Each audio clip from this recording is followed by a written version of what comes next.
Hey everybody, it's your old pal John back with another story of the weird. Things that you may not have heard of. I call this segment Something Interesting. And today's story, well, it's kind of a bummer. It's a human tragedy story, but it's one that should be retold and is interesting. I mean, that's really the criteria for these stories, is that they are interesting. And another thing I like to concentrate on is something that the average person may never have heard about. In fact, this story, if you want to get sensational about it, you can say that the Titanic kept killing long after it sank. And I'll explain about that a little bit later. I mean, it's up for debate. But the story we're going to talk about today is another ship related story. This occurs 3 years, actually, after the main crux of the story occurs 3 years after the Titanic disaster. And this is, unfortunately, another human tragedy, massive loss of life on a ship called the Eastland. But the circumstances surrounding the Eastland disaster are vastly different than those surrounding the Titanic disaster.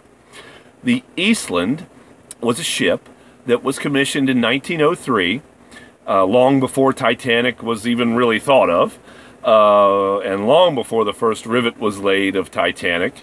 But as we all know the story of Titanic, as much as I love Titanic, I'm going to gloss over Titanic and assume that you know that Titanic hit an iceberg and there weren't enough lifeboats and 1,503 people approximately died. Massive maritime disaster, although not the worst in history by any means. Titanic's kind of on down the list. It is the best story ever told of a maritime disaster, but it is not the largest loss of life. The largest loss of life is a ferry that capsized. That's not the point of this story. I can't remember where it was, Indonesia or somewhere. I shouldn't have even said that because I don't even know that that's right.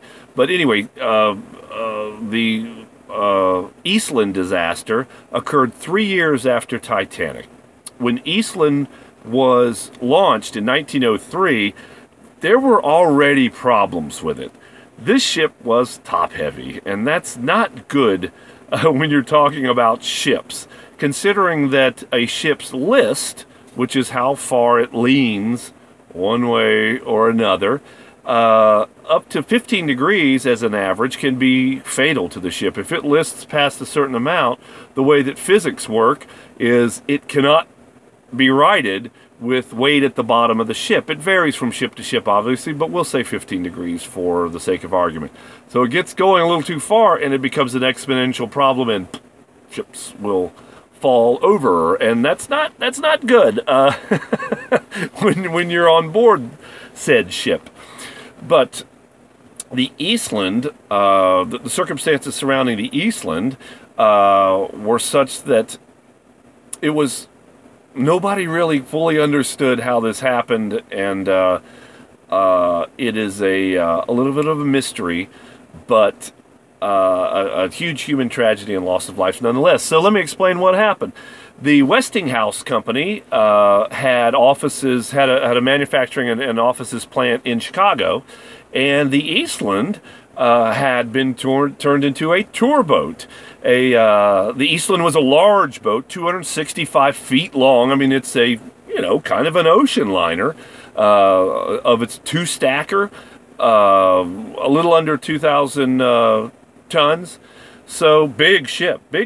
And you would think on a big ship that you would be safe, particularly if you haven't even left the dock. If you are 20 feet from solid ground, wouldn't you feel safe on a ship? Well, so did all the people getting on the Eastland that day, which was something that the Westinghouse Company was doing for their employees. They were going to get on the Eastland and go over to Indiana on the Great Lakes there for a company picnic. It was going to be a nice, fun day.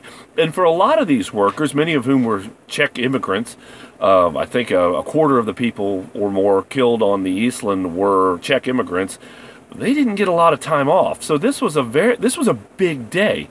And people started piling on the Eastland as early as 6:30 in the morning because this was their day out and it was going to be a lot of fun, something that the company was sponsoring.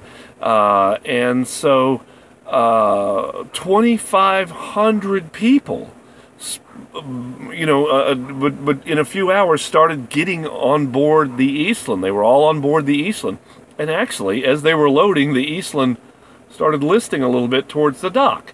Well, they were able to right that, even though, for some reason that morning, they had emptied out the ballast tanks at the water tanks at the bottom of the ship. Just very briefly, a ship can right itself and keep it vertical and standing straight up by manipulating the amount with pumps, manipulating the amount of water that goes back and forth within the bottom of the ship in big water tanks. And the Eastland was no exception. It had ballast tanks just like ships of the day. By now, this is 1915. So the Titanic sank, in case you don't know, on April 14th, 1912. And after that, there was a huge law passed, Seamen's Act or something, anyway, where all these old ships had to be retrofitted with lifeboats, which really didn't help the Eastland's cause because the lifeboats are heavy and they all go on the deck of the ship up top. I mean, you can't launch a lifeboat from below the waterline on a sinking ship, or from any ship for that matter. So here's, because of this law, because of the Titanic, here is these older ships have to be retrofitted, and they were not it was not thought through. Some people objected to it because of this reason. They said, look, a lot of these Great Lakes ships are going to be top heavy because these ships ply the Great Lakes and they're not really meant for ocean liner or for ocean travel. And so they're gonna end up being top heavy and they could be dangerous. Well, the law was passed anyway, and there was no exception to the law. It was, across the board, you had to have enough lifeboats. Makes sense, in theory. But the Eastland became even more top-heavy with these lifeboats. So in that way, as I described the tragedy, you could blame the Titanic for continuously killing people, even after it sank. So the people are piling on board the Eastland. It's listing a little bit. And then, as the Eastland had not even been launched yet, and as the day went on a little bit, a tug steamer went by the ship, and people naturally were curious about it. They wanted to see it. So everybody kind of went over to one side of the deck. And when you have the weight of all those people, we're talking like 2,500 people, not all up on deck, but, hundreds of people on one side of a ship.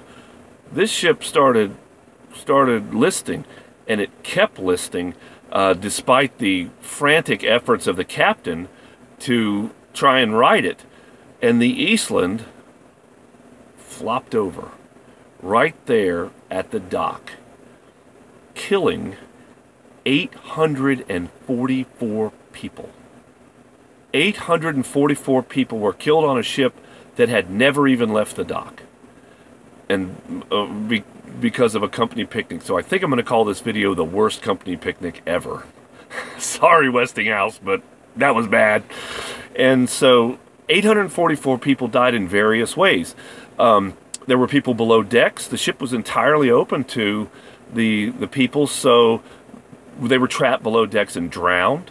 Some people were crushed by furniture, pianos, bookcases, other heavy furniture sliding across the deck and crushed them. I mean, this was a horror movie that occurred, and we don't even know anything about it, and it's never retold in history. But this is something that happened right there on the dock in Chicago. Well, this was obviously big news in 1915, and changes were made. People were charged. Three of the, like the captain and owners or something, were charged with manslaughter in the Eastland disaster, but it doesn't bring anybody back. I mean, nobody tried to kill those people, but again, 844 people died. Now, normally, when that happens, like for example, when Normandy capsized, that was the end of it. It's scrapped right there, and that's the end of the ship. But not so with the Eastland.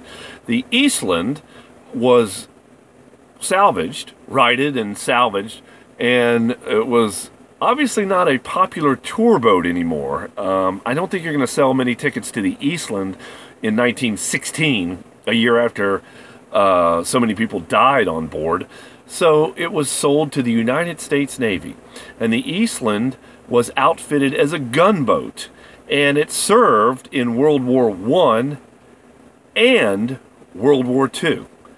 The Eastland was not scrapped until 1947, and it served in combat. It received a couple medals, like Medal of Victory or something, you know what I mean, some sort of a medal that is given out for to a ship for being brave. And in 1943, it played host to President Franklin Roosevelt and other dignitaries as the USS Willette, I believe it was called, the Willette.